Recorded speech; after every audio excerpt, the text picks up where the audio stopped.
Hop, bu obyektimizga ham diki jaluzisini qo'yib berdik. Bu zamonaviy ham qulay bo'lgan narsa. Bu ko'rib turganingizdek, xuddi shunaqa, ya'ni splashnoy joyimizga ikkiga bo'lib, ya'ni qo'yib berganmiz. Ikkita chetida mexanizm bo'ladi.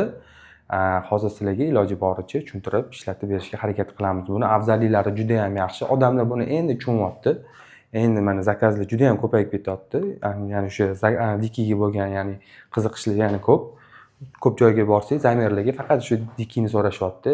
Ishlatishni yana tushuntirib beramiz. Katta joyimizni splashnoy qilib bo'lmaydi. Mexanizm qiynalib qolganligi uchun ham sizlarga ham qulay bo'ladi, ham mexanizm yengil yurish uchun ikkiga bo'lib berganmiz bu narsani. Bemalol ko'rsangiz bo'ladi. Afzallik tomoni juda ham ko'p bo'tdi. Mana bitta zanjiri bo'ladi. Bu yerda yonida yana bitta ipi bo'ladi. Buni xohlagan paytingizda mana den qilib qo'yasiz. Bu yarim ishlaydi mana. Ko'rayotgan bu mana hozir holati den paytida bo'lib turibdi. Bu yerda xuddi shunaqa holat qildirsa, mana ko'rgan bo'lsangiz, har bitta kusokida bu yerda mana setkasi bo'ladi. Ana oldinga o'xshab zebralarda ana dennoch bo'lardi-ku, yorug' o'tib turardi 50% gacha. Bunda ham xuddi shunaqa holat. Xohlagan paytingizda yorug' qilib qo'yiladi. Bu vazifasi tashqarida turgan odam deyarli ichkarini ko'rmaydi, lekin ichkarida turgan odam mana 50% ya'ni xona yorug'roq bo'lib turadi. Ham quyosh ham yopib beradi. Ko'rganingizda, ya'ni qulaylik tomoni, misol uchun pardalarda bilgan bo'lsangiz, bu yoqqa surasiz-ku. Bunda zo'r tarafi, misol uchun oyna ochmoqchi bo'lsangiz, mana joyidan mana ochiladi-da, mana bu yoqqa bundoq qilinib turib, oynangiz ochib qo'yiladi. Ko'rganingizda mana oyna ochuv. Bu yoqqa bundoq tushirib yuborasizlar buni. Tushirilgan holatda ham setkasidan bu yerda shamol, havo o'tadi, ham tashqari yopilib turadi. Deyarli bu xohlagan payt xuddi shu narsa qilib turib mana yopib qo'ysangiz, umuman ko'rinmaydi. Juda ham qulay. Agarda misol uchun kimgadir, ya'ni o'shani kir yoki boshqa narsa bo'ladigan bo'lsa, bu narsani splashnoy hammasini olib yuvish shart emas. O'zini kusoki bor. Har bitta kusoki mana shu dog' bo'ldimi, bo'ldi, shuni olib alohida yuvsangiz bo'ladi, bemalol.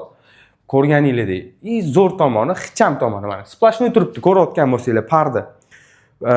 Bitta dona mexanizm bilan, ya'ni o'sha mana den holatga tortgandan keyin bitta dona mana shu kichkinagina rolik bilan yengildi, mana shu yoqqa yig'iladi mana.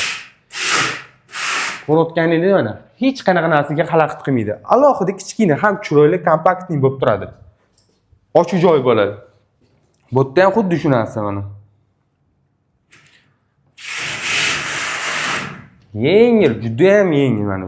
Kompaktni ikkita yonida turadi mana. Oynangiz ochuv mana. Qulayliklar zo'r, chang bo'lmaydi, chang yig'maydigan narsa. Pardani effektini beradi. Hozir telefonda qanaqa ko'rinyapti bilmadim-ku.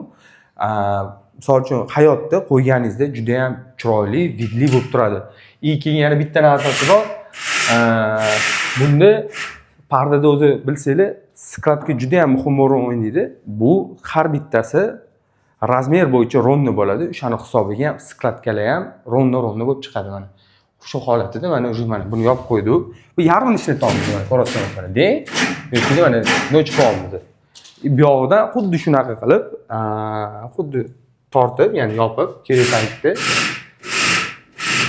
xohlagan paytda mana bunaqa qo'yiladi mana. Splashnoy yopildi. Bo'ldi?